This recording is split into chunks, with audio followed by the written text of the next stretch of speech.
listeners. We have the amazing Greg, the quiet entertainer. Well, I'm not quiet, so I can't really do that intro very well. But anyway, I'm Michelle, and this I'm is, Rudy. yeah, my crazy co host. We'll keep him though. So, anyway, welcome to the show, Greg, and we are so happy you're here. We can't wait to hear all about what you've got going on. Oh, thank you. Yes, I'm Greg. Thanks for having me. Yeah, absolutely. Guys, we're back. We had brief technical difficulties, but we are here now, still with the quiet entertainer, Greg. Yes, Welcome back, Greg, from the abyss of technical difficulties. I am back. Sometimes I see that's why I remain quiet most times. Right. I just shut the whole system down. Oh, well, hey, at least you're throwing power, right? Yeah. I feel very powerful, actually. Yes. Right. Right. Greg, the quiet entertainer, just briefly shut off the entire internet. Thank you. Just briefly, we're back, and you're welcome. Okay. Okay. So in in now, I mean, oh, jeez. Now, okay, because I've I've been out and I've been dancing and enjoyed mixes that DJs do and um but primarily I'm a rock guy, so when I go to shows, I'm seeing, guys playing guitars and drums and things of this nature, and I do play, so I have that perspective of being on the stage, and for me, What do you um play? guitar, crappy Oh, bass, and shitty drums. Aw. It's true. The other two are really. I'm working on those. Um, but a lot of the times you get that, that immediate return of the energy, and I just, I'm just wondering if a DJ kind of experiences that same thing, or if it's just like you're spinning and cutting up and creating your show and just let the people go wild. I mean, like, do you feel like it's do you feel like that back and forth when you're DJing? Um, um, yes and no. So it depends, and I can't speak for everyone because you're doing different things when you try to DJ. So if you're DJing a party, and this is gonna sound so nerdy, but I'm just gonna put it out there. I think, and this is my opinion, when you're DJing a party, and really if you're doing any type of live performance, there's always going to be something that you're trying to get from the audience. There's always a give and take and a back and forth.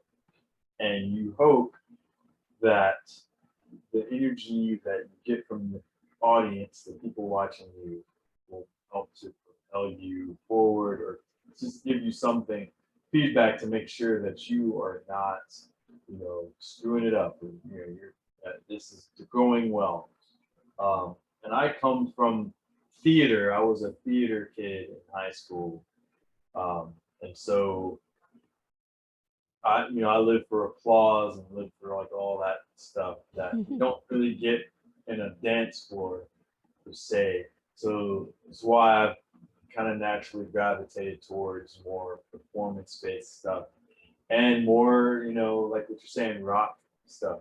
Um, but when you're doing it on a dance floor, you kind of have to manifest like, oh, they're dancing, so they must be into it, or you kind of look out, oh, they're nodding their head, so they must be into it. Like, yeah. oh, they were standing at the bar, but now they're on the floor, they must be into it.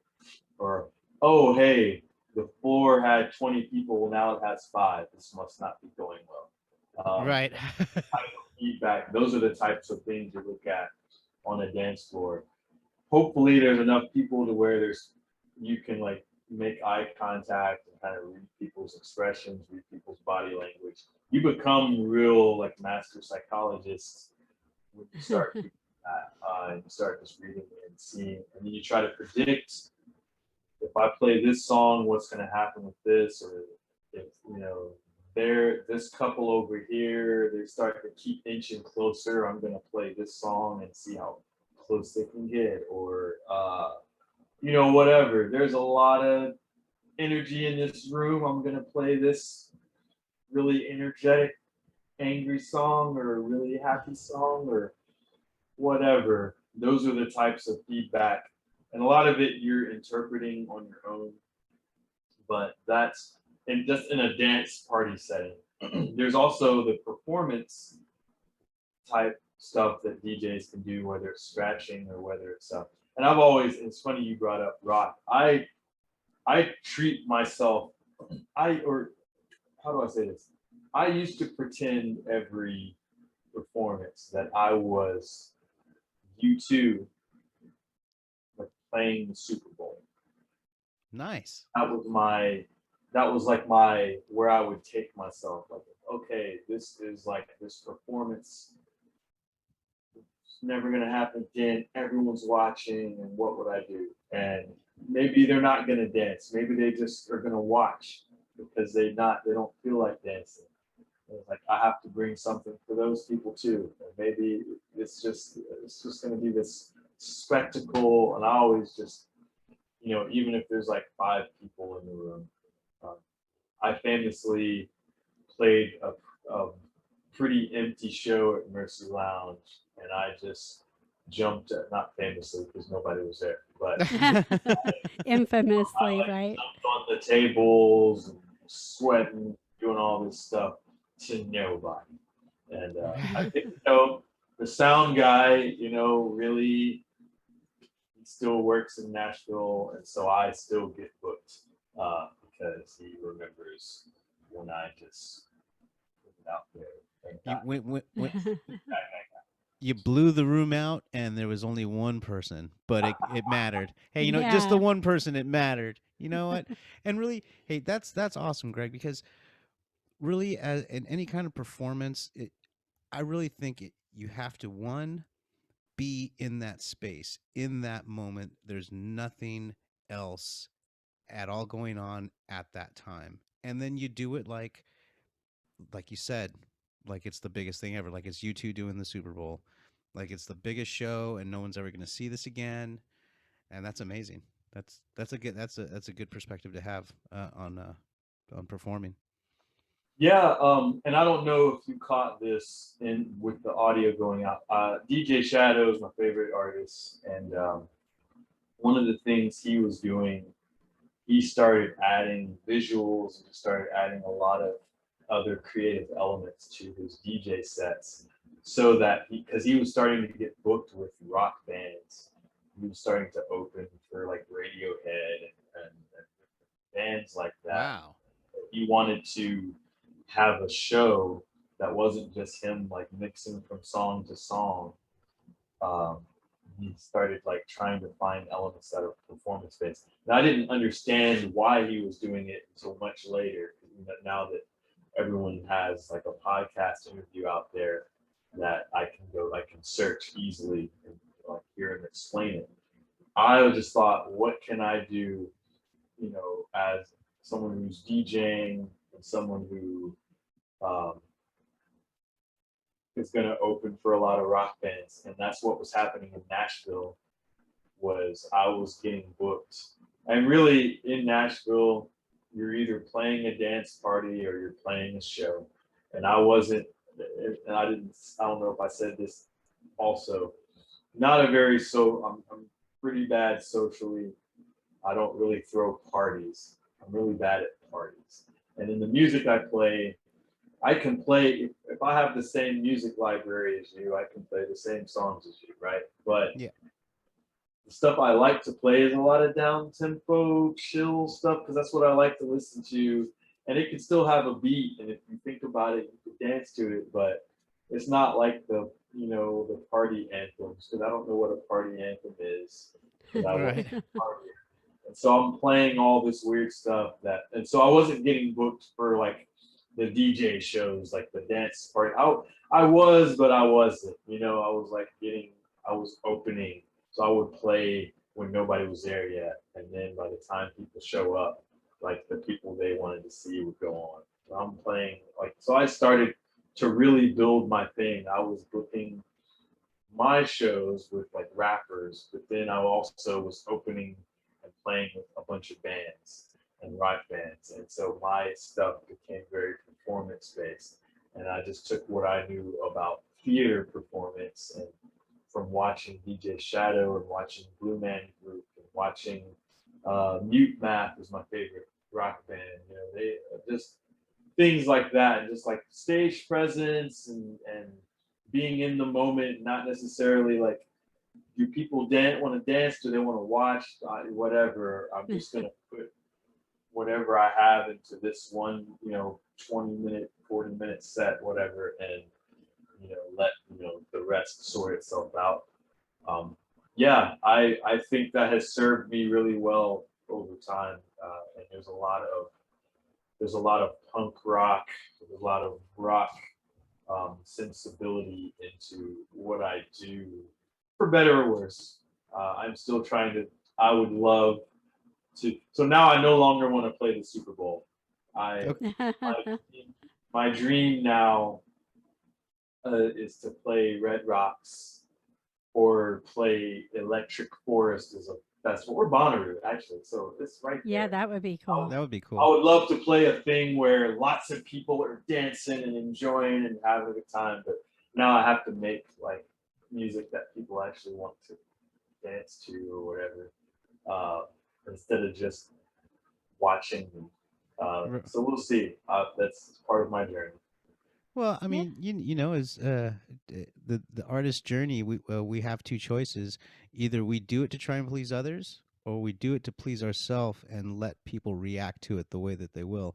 I find personally, it's it's better to that an artist does their art to the best of their ability and lets other people decide whether they're entertained or not, whether they like it or not. Ultimately, I think the best thing that we do is to put it out there the way that we conceive it. Um, Now, you mentioned theater. Are you still acting? Yes and no. I go to Nashville Acting Studio. I take class. So I was doing theater growing up, and I did community theater and college theater.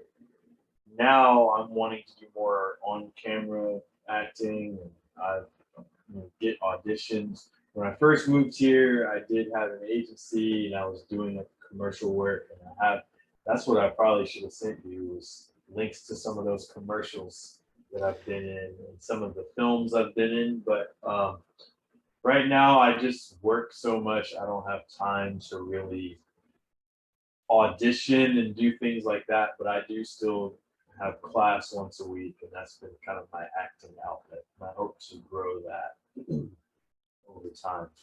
Well, I mean, hey, class for actors. That's keeping the instrument keeping the instrument tuned. I mean, that's because I acted previously before coming out to Nashville, and that was the one thing that was always kind of driven home is like you always need to work on it.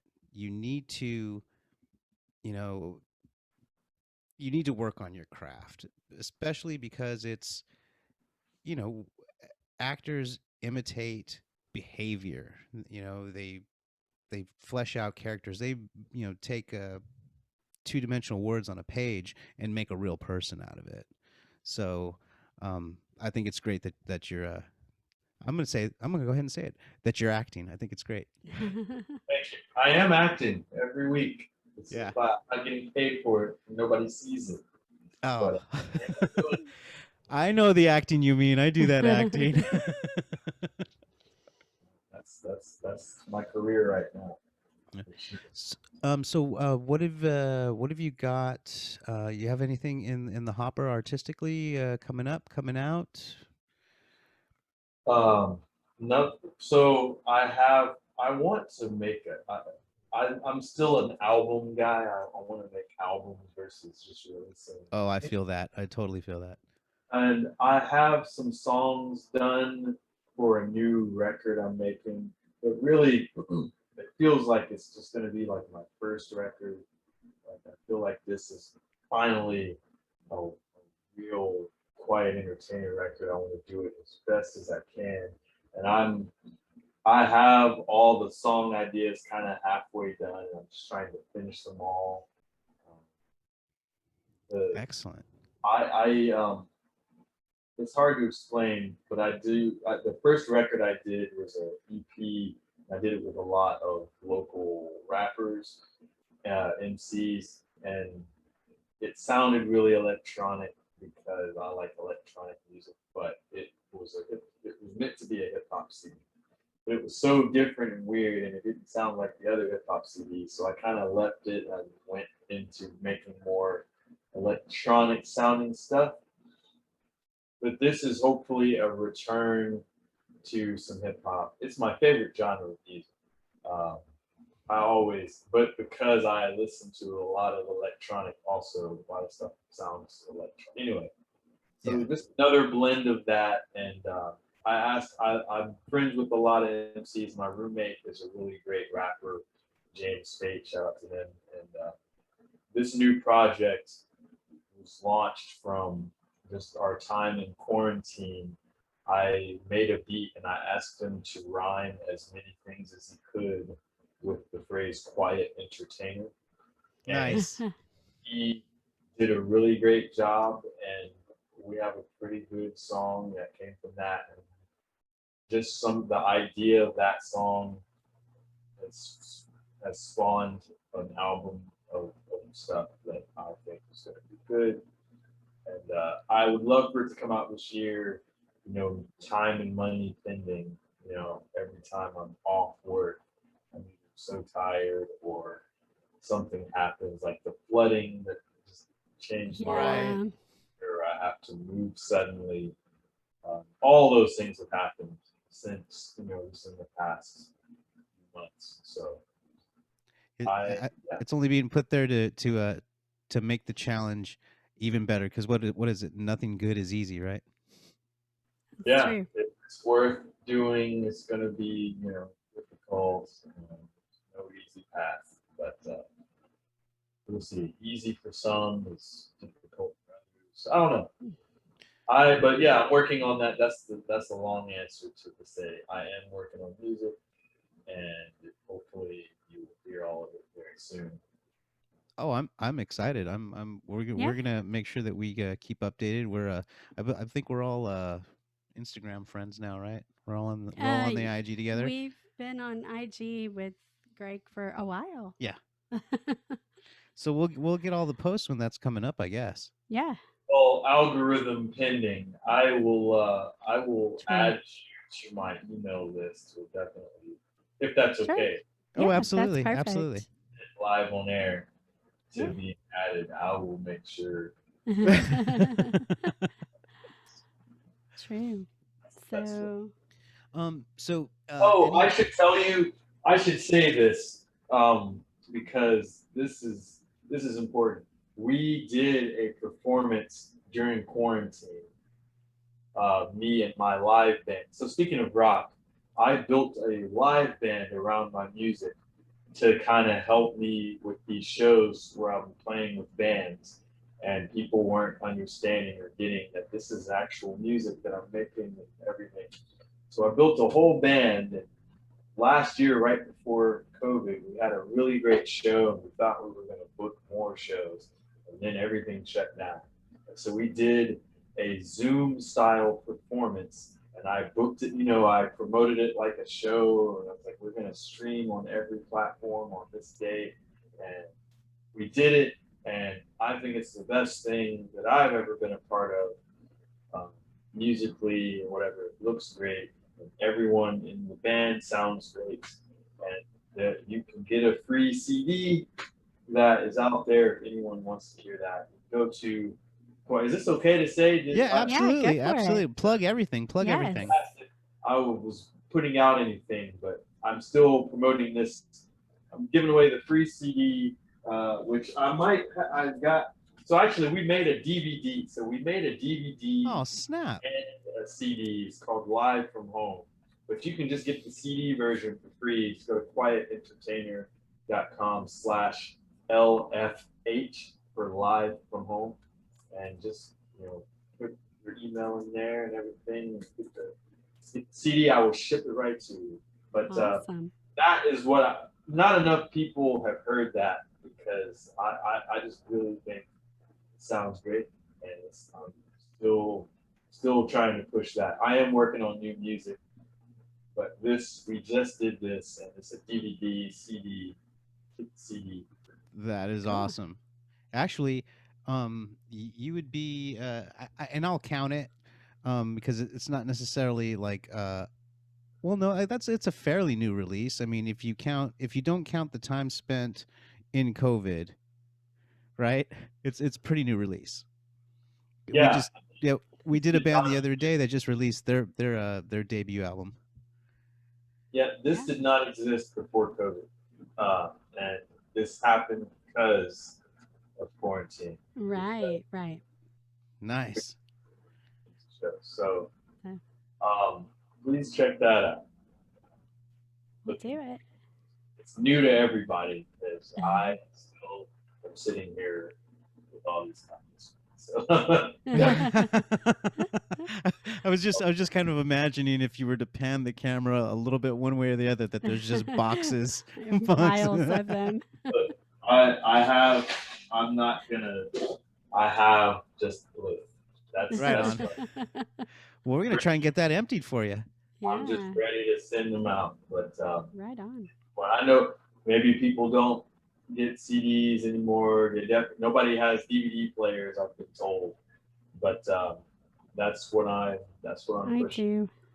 I do. I really think the whole, I mean, as great as technology in the arts is, there's always that swinging back to stuff that people can put their hands on, because it's one thing to press a few keys on your keyboard and get to hear it or see it. Yeah. It's another thing to open up the package, set it onto the archaic device, and watch it spin. Yeah. It all swings back. It all comes back around.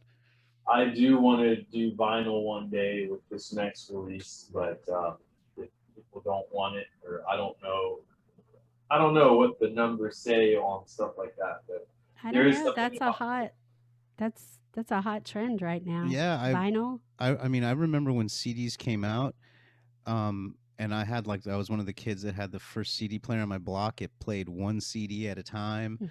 And the record stores started screaming, "Oh, no more records!" And then certain record stores actually went out of business. But then, 10 years later, reemergence of vinyl. It really came back strong with like the '90s punk rock scene. I remember all the kids were like, "Man, we gotta cut our 12-inch. We gotta cut our 12-inch." And just that idea that artists are like, "Yeah, I want that representation of my art in the world where people can touch it." And I mean, I think that's what it's all about. Eventually, it all comes back around. Yeah, I hope that's true, man. So yeah, I hope people get these. And, it is nice to have like a physical representation, not just an idea. Yeah, gets lost on the internet. Yeah. So, well, that's all I've got today. Greg, if you have anybody you want to shout out to, share any social media sites, websites, anything you haven't done or you want to redo, just for sure. Replug the CD. Yeah. Oh, sure. I'm most excited about my live band I call the Quiet Entertainer Orchestra, and we just did a performance called Live from Home. Oh, did we lose each other? Oh, what happened?